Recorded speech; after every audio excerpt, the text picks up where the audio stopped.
ఓం నమ శివాయ అందరికీ. నేనైతే జడల రామలింగేశ్వర స్వామి టెంపుల్ చెరువు గట్టుకైతే వచ్చిన. ఎందుకంటే నాకు జనవరి నుంచి అస్సలు ఆరోగ్యం బాగలేదు. అసలు నేను ఎవరి దగ్గరైనా చావు దగ్గరికి వెళ్ళినప్పుడు నాకు అది పడి రాదు అసలు. జనవరి 13th రోజు సంక్రాంతి పండగకని మా ఊరు వెళ్తే మా చిన్నాన్న చనిపోయారు అన్నట్టు. చనిపోగానే ఇంకా మనం ఉండక తప్పదు కదా, ఉండాల్సి వచ్చింది. అందువల్ల నాకు ఆ రోజు నుంచి ఆరోగ్యం అస్సలు బాగలేదు. చాలా హాస్పిటల్స్ వెళ్ళినా అయినా తగ్గట్లేదు. చాలామంది చెప్పారు చెరువు గట్టుకెళ్ళమని. నాకు కూడా అంతకుముందు ఒకసారి కూడా ఆరోగ్యం బాగలేకపోతే చెరువు గట్టుకు వచ్చిన అన్నట్టు. అందుకే ఈసారి ఎన్నోసార్లు అమావాస్యలు రావాలనుకున్న, ఎప్పుడు పడి రాలేదు. ఈసారి అయితే ఆదివారం అమావాస్య వచ్చింది. అందుకని చెప్పేసి నేనైతే చెరువు గట్టుకైతే వచ్చిన. రాగానే ఇక్కడ శివశక్తులు చాలామంది ఉంటారు. వాళ్ళు ఏం చేస్తారంటే మనకి ఎలాంటి నరదిష్టి ఉన్నా, ఆరోగ్యం బాగలేకపోయినా, ఇంకెలాంటి ప్రాబ్లమ్స్ ఉన్నా కూడా మనకైతే గుమ్మడికాయలతో దిష్టి అయితే తీసేస్తారు అన్నట్టు. మనం దేవుని తలుచుకొని గుండంలో స్నానం చేసి తడి బట్టలతో వచ్చి ఇక్కడ పడుకోగానే మనకైతే 500 రూపాయలు ఛార్జ్ చేస్తారు. ఎవరికైనా ఎంతమంది తిప్పించుకుంటే అంతమందికి 500 ఛార్జ్ చేస్తారు. నేనైతే నిండుగా అయితే కోనేరులో మునిగేసి వచ్చిన. రాగానే అమ్మ అయితే నాకు దిష్టి అయితే తీసేస్తుందన్నట్టు. నిజంగా చెప్తున్నా, ఎన్ని హాస్పిటల్స్ వెళ్ళానో, ఎంత చేసినా కూడా నాకున్న ప్రాబ్లం ఏంటి, అసలు నేను ఏ మెడిసిన్ వాడుతున్నాను అర్థం కాకుండా చాలా మందులు వాడేశాను. చాలా సైడ్ ఎఫెక్ట్స్ వచ్చాయి. ఇంకా తప్పదని ఇంకా అమావాస్య రోజు అయితే నేను చెరువు గట్టు దగ్గరికి వచ్చిన. నేనైతే నిద్ర చేయాలనుకోలేదు. ఈరోజు కుదరలేదు మాకు. యాక్చువల్గా అయితే ఇక్కడికి వచ్చిన వాళ్ళందరూ అమావాస్య రోజు నిద్ర చేస్తారు, ఇలాంటి పూజలు చేసుకొని తెల్లవారి దర్శనం చేసుకొని వెళ్తారు. కానీ నేను ఈరోజే అన్నీ కంప్లీట్ చేసుకొని ఇంటికి వెళ్ళిపోవాలనుకుంటున్నా. అమ్మ అయితే నాకు దిష్టి తీయడం అయితే స్టార్ట్ చేసింది పడుకోబెట్టి. నిజంగా పడుకున్న తర్వాత నాకు ఎన్ని ఆవలింతలు వచ్చాయో లిటరల్లీ చెప్తున్నా. అసలు నాకు బ్రీతింగ్ ప్రాబ్లం వచ్చేస్తుందేమో, గుండె ఆగిపోతుందేమో అన్నంత బరువు అనిపించింది. వస్తూనే ఉన్నాయి, కంటిన్యూస్లీ వస్తూనే ఉన్నాయి ఆవలింతలు. ఇంకా అమ్మ అయితే నాకు పూజ అయితే స్టార్ట్ చేసేసింది. చూడండి, చాలామంది మార్నింగ్ నుంచి ఎంతమంది వచ్చారో, ఎన్ని గుమ్మడికాయలతో పగలు కొట్టేశారో చూసారా. చుట్టూ అదే తంతు జరుగుతుంది. చాలామంది అందరూ ఇది మూఢనమ్మకం అని చాలామంది కొట్టి పడేస్తారేమో, కానీ నాకైతే ఇది మూఢనమ్మకం కాదు.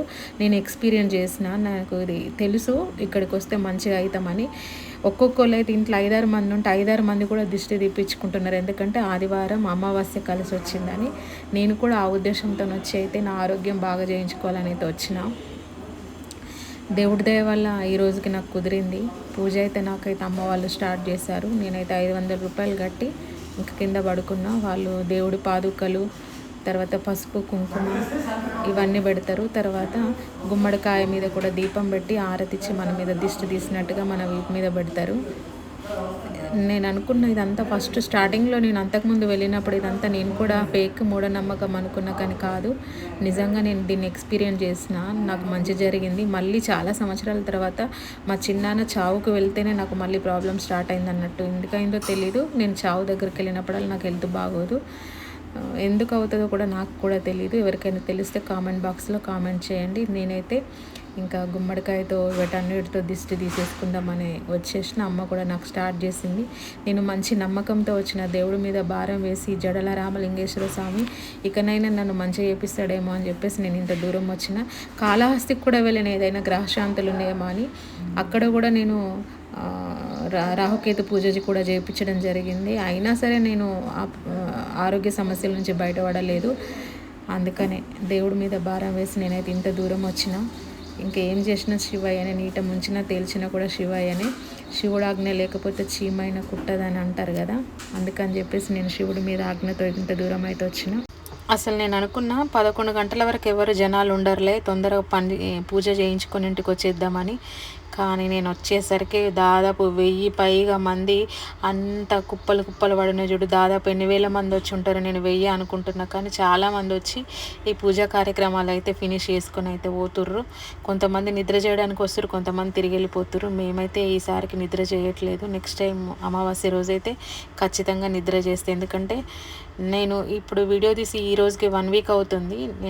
నేను ఈరోజు అప్లోడ్ చేస్తున్నా. పోయిన సండే కదా నేను వెళ్ళింది, ఈరోజు ఫ్రైడే. నేను ఈరోజు అయితే అప్లోడ్ చేస్తున్నా. ఈ రోజుకైతే నా ఆరోగ్యం పర్వాలేదు, కొంచెం కుదుట పడింది. అందుకనే నెక్స్ట్ అమావాస్యకైతే నిద్ర చేద్దామని అయితే నేను అనుకుంటున్నా. ఇక్కడికి వచ్చే జనాలందరిని చూసి కొత్తగా వచ్చిన వాళ్ళందరూ ఇచ్చి ఇదంతేంటి పిచ్చి, వీళ్ళకి పిచ్చా వెర్రా బురద మట్టిలో కుంకుమ పసుపులలో పడుకొని పూజ ఏంటి అని అనుకుంటారు. ఎప్పటికీ అట్లా అనుకోవద్దు. మనకి ఎంత కష్టం వచ్చినా నష్టం వచ్చినా ఏ ప్రాబ్లం వచ్చినా సరే మనం దేవుడి మీదనే భారం వేసి ఆ తర్వాత మనకు ఏ ప్రయత్నం అయితే చేయాలనుకుంటున్నామో ఆ ప్రయత్నం అయితే ఖచ్చితంగా చేయాలి. ఖచ్చితంగా మన ప్రయత్నానికి దేవుడు సహకరిస్తాడు, తోడుంటాడని అయితే నేను గట్టిగా నమ్ముతా. అందులో నేను శివుడిని ఎక్కువ మొక్కుతా కాబట్టి నేను శివాలయాలకు ఎక్కువ వెళ్తూ ఉంటాను. శివుడి మీద భారం వేసి నేను ఇంత దూరం వచ్చిన నా ఆరోగ్యాన్ని దృష్టిలో పెట్టుకొని నేను మంచిగా అవుతాన నమ్మకం నాకు ఉండప్పటికనే వచ్చిన. అందుకే నేను మంచిగా అయినా కూడా ఈరోజు అప్లోడ్ చేసే టైంకి నేను మంచిగా అయినా కాబట్టి నేను వాయిస్ ఓవర్ ఇస్తున్నా దీనికి. మీరు కూడా ఎవరికైనా మీ ఇంట్లో చిన్న చిన్న ప్రాబ్లమ్స్ ఉన్నా, ఆరోగ్య సమస్యలు ఉన్నా, ఎలాంటి నెగిటివిటీ ఎనర్జీ ఉన్నా, కనుదిష్టి ఉన్నా, మీరు ఈ జడల రామలింగేశ్వర స్వామి చెరువుగట్టు దగ్గరికి వస్తే ఖచ్చితంగా మీకు ప్రాబ్లంకి సొల్యూషన్ తెలుస్తుందని నేను అనుకుంటున్నా. అందరికీ ఉంటాయి కనుదిష్టి అనేది అని చెప్తారు కదా, నరదృష్టి ఉంటే నల్ల రాయి కూడా వగులుతుందని. అందుకే మన చుట్టుపక్కల దృష్టి మనకు చాలా కష్టాలు తెచ్చిపెడుతుంది. అందుకే నరదృష్టిని తీసేపించుకోవాలంటే ఇలాంటి టెంపుల్స్కి వచ్చి తీపించుకోవాల్సిందే, తప్పదు. ఎవరేమనుకున్నా పర్వాలేదు, మనం మంచిగా ఉండాలి.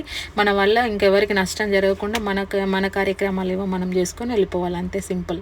నేను అట్లా అనుకుంటున్నా. నరదృష్టి దాకకుండా ఉండాలంటే ఖచ్చితంగా చెరువుగట్టుకు రావాల్సిందే. నేను నరదృష్టితోనే నేను ఆరోగ్య సమస్యలు కొని తెచ్చుకున్నా. నా మీద ఏడ్చి జనాలందరూ ఇంత దూరం తీసుకొచ్చారని నేను అనుకుంటున్నా. సరే, ఏదైతే నా ఆరోగ్యం అయితే కొంచెం మంచిగా అయింది. వీడియో తీసే టైం వరకు నేను అసలు ఒక్క పూట కూడా అన్నం తినలేదు, పోయిన అమావాస్య రోజు ఆదివారం రోజు. కానీ ఈరోజు శుక్రవారం కదా, నేనైతే కొంచెం అన్నం అరుగుతుంది, తినగలుగుతున్నా. లిటరల్లీ చెప్తున్నా, అసలు నేను ఉంటానా పోతానా, అసలు బతుకనో అనిపించింది. ఎందుకంటే ఒకవైపు తింటుంటే ఇంకొక వైపు వామిటింగ్స్ ఫుల్ అయ్యేటివి. అసలు ఎండ దెబ్బ తగిలవుతుందా ఏం తగిలవుతుందో కూడా అర్థం కాని సిచ్యువేషన్ అన్నట్టు. ఎన్ని ఐవీలు పెట్టించుకున్నా, ఎన్ని జోఫర్లు తీసుకున్నా, ఎన్ని ఇంజెక్షన్స్ తీసుకున్నా, ఏం తీసుకున్నా కూడా నాకు అసలు హెల్త్ అనేది కంట్రోల్ అవ్వలేదు. దేవుడి దయ వల్ల నేను ఇక్కడికి రావడం వల్ల, నేను ఈ పూజ చేయించుకోవడం వల్లనే నా ఆరోగ్యం అయితే కొంచెం కుదుటపడింది. నేను ఎప్పటికీ శివుడికి, అందుకే శివుడి పాదాల దగ్గరే నా చేతులు ఉంటాయి అన్నమాట. ఎందుకంటే ఏం చేసినా సరే నువ్వే నన్ను రక్షిస్తావని నాకు తెలుసు. శివుడు నా పక్కనే ఉంటాడు, నా మాటనే వింటాడని. అందుకే నాకు ఏ బాధ వచ్చినా నేను శివయ్య దగ్గరికి వస్తాను. ఇలాంటి పూజలు ఏదైనా సరే చేయించుకుంటాను. ఈవెన్ అభిషేకమైనా ఏదైనా సరే నేను శివాలయంలోనే చేస్తాను. ఎందుకంటే నాకు ఎప్పుడు నా తోడుండి నన్ను కాపాడే దేవుడే శివయ్య అని నేను గట్టిగా నమ్ముతా. కాబట్టి నాకు చిన్నప్పటి నుంచి అంటే శివుడు అంటేనే ఇష్టం. అందుకని నేను శివనామ స్మరణ చేస్తూనే ఉంటాను ఎవ్రీడే. శివుని నమ్మిన వాళ్ళకి ఎవరికైనా ఏ కష్టాలైనా రావని నేను గట్టిగా నమ్ముతా. మీరు కూడా ఒకసారి చెరువు గట్టుకు రండి. దాదాపు 10 మినిట్స్ అండి పూజ చేసింది. ఒకరి తర్వాత ఒకరు లేస్తుంటే ఇంకొకరు పడుకొని పోతున్నారు చూడండి. నా పక్క ఆమె కూడా అదే సేమ్ తంతు. ఒకరికి ఒకలాగా చేయరు, అందరికీ సేమే చేస్తారు ఇక్కడ. కానీ అందరికీ రిలాక్సేషన్ అయితే ఈ పూజ ద్వారానే ఉంటుంది. చాలామంది వచ్చారు అంత ఎండలో కూడా. అసలు ఇక్కడ నిజం చెప్పాలంటే ఈ టెంపుల్ ఇంకా డెవలప్ అవ్వలేదు. జనాలు వస్తూ పోతున్నారు, కానీ ఉండడానికి రూములు కానీ, తర్వాత వాష్రూమ్స్ కానీ ఇవన్నీ ప్రాబ్లమ్స్ ఉంటాయి. తర్వాత హోటల్స్లో అన్నం కూడా దొరకదు, ఓన్లీ టిఫిన్సే ఉంటాయి. మనమే జాగ్రత్త చేసుకొని రాత్రి వచ్చేటప్పుడు వంట చేసుకొని రావాలి. ముఖ్యంగా ఇక్కడ దేవుడి దగ్గర మనం తినడానికి వచ్చిన రోజు ఎల్లిగడ్డ కానీ ఉల్లిగడ్డ కానీ ఇలాంటివి ఏం తినరు, సాత్విక భోజనాలే ఉంటాయి అన్నమాట. ఇక్కడ అలాంటి ఫుడ్డే దొరకదు. అందుకని అన్నం కూరలు ఏం దొరకవు, టిఫిన్స్ దొరుకుతాయి. అందరి ఇంటి దగ్గర ప్రిపేర్ చేసుకొని వచ్చుకుంటారు. ఎల్లిగడ్డ లేకుండా దేవుడికి అదొకటి ఆనవాయితీ అన్నట్టు. తర్వాత ఉండడానికి రూమ్లు కూడా ఉండవు. ఇక్కడ గుట్ట మీదనే ఉంటారు అందరూ, గట్టు మీదనే. ఇంత ఎండలో కూడా చాలా మంది జనాలు చేపలు వరుసుకొని జాగలు ఆబ్బట్టుకున్నారు. ఎందుకంటే నైట్ నిద్ర చేయడానికి అన్నట్టు. చాలా జనాలు వచ్చేసారు. ఇప్పటికే కాలు పెడితే పెట్టరానంత జనాలు ఉన్నారు. ఇంకా నా పూజ అయితే కొంచెం అయితే అయిపోతుంది. అమ్మకు చాలా ఓపిక కావచ్చు, ఈ రోజంతా అదే పని ఆమెకి. ఎంతమంది ఉన్నారో ఇలాంటి శివశక్తులు. నిజంగా వాళ్ళకి మనం దండం పెట్టాల్సిందే. ఎందుకంటే అర్ధనారీశ్వరులు కదా, వాళ్ళు వాళ్ళ చేతితో ఏది చేసినా మంచిగా జరుగుతుంది. నాకు చేసే అమ్మ కూడా అలాంటి అమ్మే. చాలామంది అలాంటి వాళ్ళే ఉంటారు ఇక్కడ. వాళ్ళని మనం ఎప్పుడు కూడా తక్కువ చేయొద్దు. వాళ్ళ కాళ్ళు పట్టుకొని మొక్కితే మనం శివయ్య కాళ్ళు పట్టుకున్నట్టు ఆటోమేటిక్, నేను అట్లా అనుకుంటా. అందుకే వాళ్ళ చేయితో పూజ చేయించుకుంటే నాకు మంచి జరుగుతుందని నేను చేయించుకుంటున్నా అమ్మతో. అమ్మ అయితే చాలా ఓపికగా అందరికీ చేస్తుంది. పొద్దున వచ్చిందంట 4 o'clock నుంచి ఈ కార్యక్రమాలే చేస్తూ ఉందంట అమ్మ మార్నింగ్ నుంచి. అలా అయితే గుమ్మడికాయ దిష్టి తీసేసి గుమ్మడికాయ అయితే పగలగొట్టేస్తారు.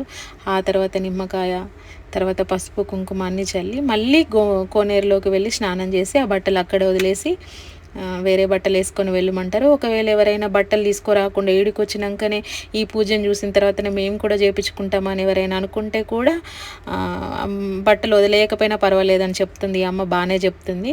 దేవుడి పాదుకలు తీస్తుంది చూడండి, మన పైన పెట్టింది. దేవుడి పాదుకలకు చాలా మహిమ కదా, వాటితో మనల్ని అలా కొడుతూ ఇంకా లేవమంటారు.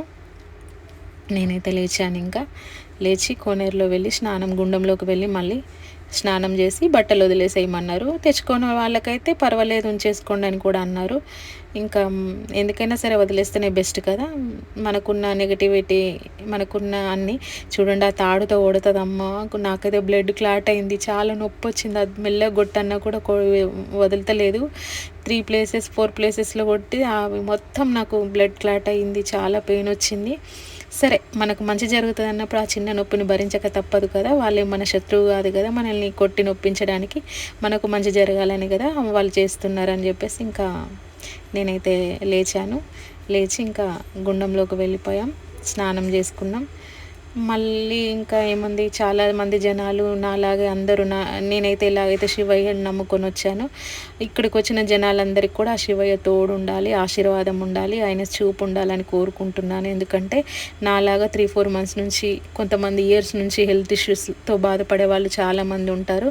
వాళ్ళందరికీ ఈ ప్లేస్ మంచి ప్లేస్ అని నేను అంటున్నాను. ఎందుకంటే నాకు ఇది 2 టైమ్స్. ఫస్ట్ టైం కూడా నేను మంచిగా అయినా, ఈ సెకండ్ టైం కూడా నేను మంచిగా అయినా, అందుకనే వీడియో అప్లోడ్ చేస్తున్నా. ఒకవేళ నాకు రిజల్ట్ లేకపోతే ఈ వీడియో అప్లోడ్ చేయకూడదని అనుకున్నా.